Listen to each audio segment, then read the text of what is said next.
खोटे सिक्के 11 सितंबर के सानहे पर बनने वाली एक बैनुल-अक़वामी शोहरत याफ्ता documentary loose change second edition का उर्दू तर्जुमा है। इस डॉक्यूमेंट्री में दिखाई गई तमाम रिसर्च, मवाद के हुसूल, इसमें पेश किए जाने वाले नुक्ता नज़र और इसके मतन से जियो का कोई ताल्लुक नहीं। जियो टीवी अपने नाजरीन की दिलचस्पी मद्देनजर रखते हुए इसे उर्दू ज़बान में डब करके पेश कर रहा है। इसके किसी बयान, दलील या अखज़ किए गए नतीजे की जिम्मेदारी जियो चैनल पर आयद नहीं होती। अमरीका में इजहार राय की मुकम्मल आज़ादी है। हर शख्स को अमरीकी हुकूमत या अवाम के किसी भी नुक्ता नज़र से इख्तलाफ करने का पूरा हक हासिल है। इसका वाज़ेह सबूत ज़ेरे नज़र डॉक्यूमेंट्री है, जिसमें रिसर्च और वाक़याती शवाहिद को बुनियाद बनाते हुए 9/11 के मामले पर अमरीकी हुकूमत और अवाम के मकबूल आम नुक्ता नज़र से खुलकर इख्तलाफ किया गया है। चंद अमरीकियों की जानिब से 9/11 के पस पर्दा हक़ाइक़ को मंजर आम पर लाने का ये जज्बा भी काबिल तहसीन है और अमरीका में मौजूद इजहार राय की वो आज़ादी भी जो इंसानियत को फलाह की मंजिल तक पहुँचाने का रास्ता है।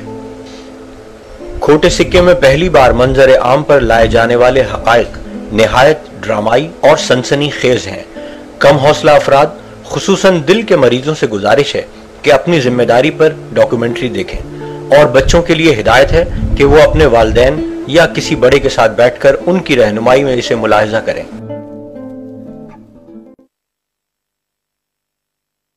11 सितंबर 2001 के मजलूमों के नाम।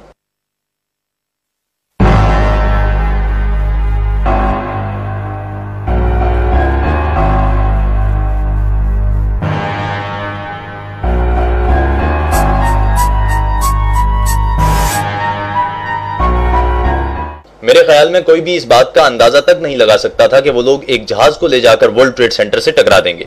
नेशनल सिक्योरिटी एडवाइजर कोंडोलीजा राइस कई बार खतरे से आगाह किया जा चुका था। सेक्रेटरी दिफा डोनाल्ड रम्सफेल्ड कभी खतरे से आगाह नहीं किया गया। प्रेस सेक्रेटरी एरी फ्लेशर, मैं और हुकूमत अमरीकी अवाम की तवक्कुआत पर पूरे नहीं उतरे। मुशीर व्हाइट हाउस रिचर्ड क्लार्क,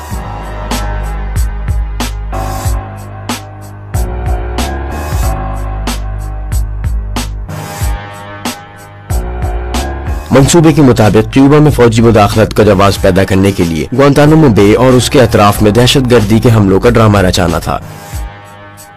खुफिया रेडियो सर्विस के जरिए क्यूबा से मुतालिक अफवाहें फैलाने का आगाज, मकामी क्यूबन बाशिंदों के जरिए बेस के अंदर हमलों का ड्रामा रचाना, मरकजी दरवाजे पर हंगामा आराई शुरू करना, बेस में मौजूद असलहे के जखायर तबाह करना, बेस पर खड़े हवाई जहाज और बहरी जहाज तबाह कर देना, बेस पर मार्टर गोलों से बमबारी, क्यूबा के दाखिली रास्ते के नजदीक एक जहाज की गरकाबी, फर्जी हलाक शुदगान की तदफीन का ड्रामा, मायामी फ्लोरिडा और वाशिंगटन डीसी में दहशतगर्दी की फर्जी मुहिम और सबसे आखिर में एक जाली हवाई जहाज को क्यूबा के समंदर में मार गिराने का नाटक, जिसके मुसाफिर दर हकीकत फेडरल एजेंट्स हों लेकिन उन्हें छुट्टियों पर आए कॉलेज स्टूडेंट्स के तौर पर जाहिर किया जाए। यानी एगलन एयरफोर्स बेस पर मौजूद एक जहाज का रंग और नंबर तब्दील करके उसे CIA मायामी की मिल्कियत एक रजिस्टर्ड गैर फौजी जहाज की हूबहू नकल बना दिया जाए जो असल जहाज की जगह ले ले और इस जहाज में तमाम मुसाफिर सवार हों, जबकि असल जहाज को एक नाकारा जहाज में तब्दील कर दिया जाए। इस मंसूबे के मुताबिक दोनों हवाई जहाजों को जनूबी फ्लोरिडा पहुंचना था। मुसाफिर बरदार जहाज अपने मुसाफिरों को एगलन एयरफोर्स बेस पर उतारने के बाद अपने असल मकाम की जानिब लौट जाएगा, जबकि जाली जहाज मामूल की परवाज करता हुआ क्यूबा के समंदर पर पहुंचकर मेडे का सिग्नल भेजेगा और उसके बाद उसे रिमोट कंट्रोल की मदद से तबाह कर दिया जाएगा। इस मंसूबे की तजवीज को न सिर्फ सेक्रेटरी डिफेंस मैकनमारा ने मुस्तरद कर दिया, बल्कि अमेरिकी सदर जॉन एफ कैनेडी ने जाती तौर पर एक्शन लेते हुए लाइमन लेमनिट्जर को chairman joint chief of staff के ओहदे से बरतरफ कर दिया। 1 दिसंबर 1984 को बोइंग 720 ने एडवर्ड एयरफोर्स बेस से उड़ान ली। रिमोट के जरिए कंट्रोल किया जाने वाला ये जहाज नासा के फ्यूल रिसर्च सेंटर के करीब गिरकर तबाह हो गया।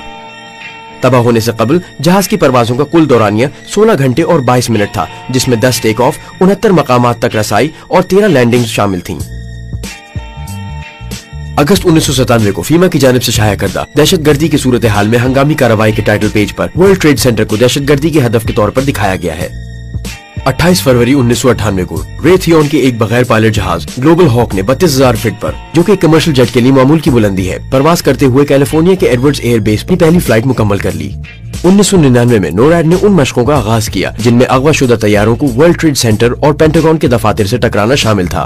जून 2000 में महकमा इंसाफ ने दहशतगर्दी से मुताल्लिक एक मैनुअल जारी किया जिसमें वर्ल्ड ट्रेड सेंटर को दहशतगर्दी का हदफ दिखाया गया था। सितंबर 2000 में the project for a new American century नामी एक अमरीकी थिंक टैंक ने अमरीकी दिफा की तामीर नौ के नाम अपनी एक रिपोर्ट जारी की। इस थिंक टैंक के नुमाया मेंबरों में डिक चेनी, डोनाल्ड रम्सफेल्ड, जेब बुश और पॉल वुल्फोविट्ज थे।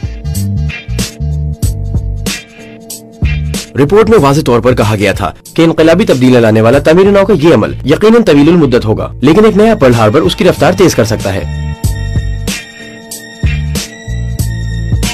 24 अक्टूबर 2000 को पेंटागन ने 2 तरबियती मशकों में से पहली का इनेकाद किया। मैस्कल नामी ये मशक एक बोइंग 757 को उड़ाने और उसे एक इमारत में टकरा देने पर मुश्तमिल थी। नेवी के एक साबका F4 पायलट चार्ल्स बर्लिगम ने, जो कि पेंटागन में काम करता था, रिटायरमेंट से कबल इस मशक में हिस्सा लिया। फिर इसने अमेरिकन एयरलाइन में मुलाजमत इख्तियार कर ली, जहाँ कमोबेश 1 साल बाद ही उसका बोइंग 757 मुबैना तौर पर एक इमारत से टकराकर तबाह हो गया। अप्रैल 2001 में नोरैड ने एक और मशक का मंसूबा बनाया जो एक जहाज को लेकर पेंटागन में टकरा देने पर मुश्तमिल थी। ताहम इस मंसूबे को गैर हकीकी करार देकर मुस्तरद कर दिया गया। जून 2001 में शोबा दिफा ने हाईजैकिंग की सूरत हाल में फौजी मदाखलत के लिए नई हिदायत जारी की, जिनमें कहा गया था कि ऐसे तमाम मामलात में जहां फौरी नौयत की कार्रवाई दरकार न हो, DOD यानी शोबा दिफा को बराह रास्त सेक्रेटरी दिफा से इजाजत लेनी होगी। उधर FBI की जानिब से दहशतगर्दी का खदशा जाहिर हो जाने के बाद अटॉर्नी जनरल जॉन एशक्रॉफ्ट अपने ओहदे की बक़िया मुद्दत तक हवाई सफर के लिए किराए का जहाज इस्तेमाल करते रहे।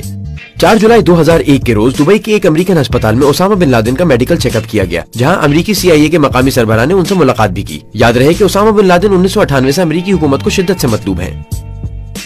24 जुलाई 2001 को यानी 11 सितंबर का सानहा पेश आने से सिर्फ 6 हफ्ते कबल लैरी ए सिल्वरस्टीन ने, जो कि अभी तक सिर्फ वर्ल्ड ट्रेड सेंटर 7 का मालिक था, $3.2 अरब के एक नए मुआहदे पर दस्तखत करके पूरे वर्ल्ड ट्रेड सेंटर कॉम्प्लेक्स को 99 साल लीज पर हासिल कर लिया। इंतहाई काबिल जिक्र बात यह है कि इस मुआहदे में $3.5 अरब की एक इंश्योरेंस पॉलिसी भी शामिल थी जो दहशतगर्दी की कार्रवाई के बतौर खास अहाता करती थी।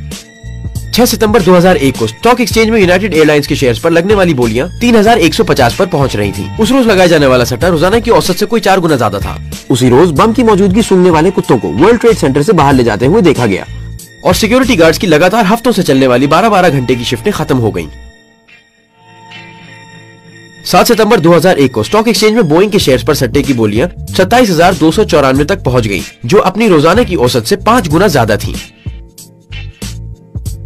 10 सितंबर 2001 को अमेरिकन एयरलाइन के सट्टे की बोलियां 4,516 हो गईं, जो अपने रोजाना की औसत से 11 गुना थीं। न्यूज़वीक की खबर के मुताबिक पेंटागन के बहुत से आला फौजी अफसरान ने अपनी अगली सुबह की फ्लाइट्स कैंसिल करवा दी।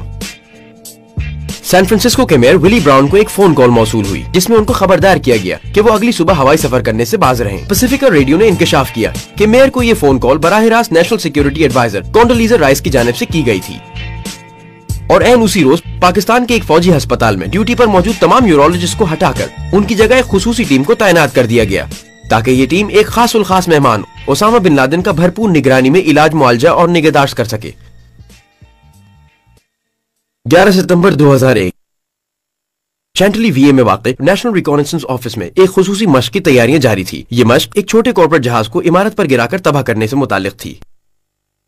नोरैड में होने वाली फौजी मश्कें अपनी उरूज पर है।